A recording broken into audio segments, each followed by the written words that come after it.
सरकार भी अजब गजब की है। कृषि मंत्री किसानों से बात नहीं कर रहे, गृह मंत्री बात करते हैं, और ये इसलिए किया जा रहा है ताकि तोड़फोड़ करी जा सके किसान भाइयों के बीच में, मगर ऐसा होने वाला नहीं है।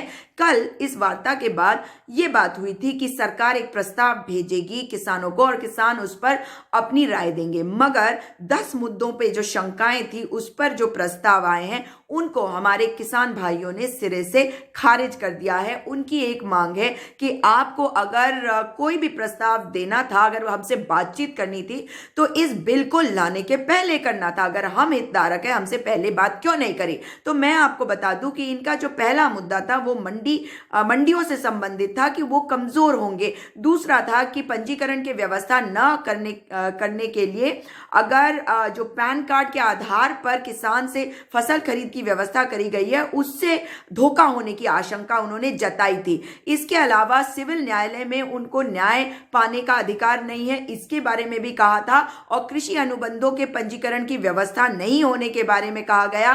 किसान की भूमि पर बड़ा उद्योगपति जो है वो कब्जा करेगा, किसान भूमि से वंचित हो जाएगा। इसके बारे में इनकी 5वीं बात थी। और इन्होंने ये भी कहा था कि किसान की भूमि कुर्क हो सकती है। इस कानून के तहत किसान की जो अपनी उपज समर्थन मूल्य पर सरकारी एजेंसी के माध्यम से बेचने का विकल्प जो है वो समाप्त हो जाएगा और समस्त कृषि उपज का व्यापार निजी हाथों में चला जाएगा।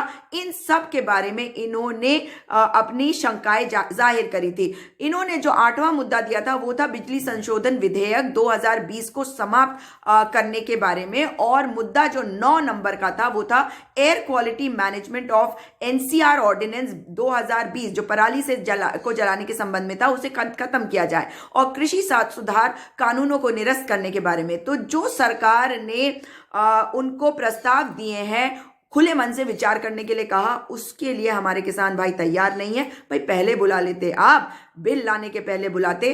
अब हमारे किसान भाई कह रहे हैं अब तो केवल आपको कानून वापस लेने पड़ेंगे, तभी कोई बातचीत होगी। एक ही मांग, कानून वापस लो।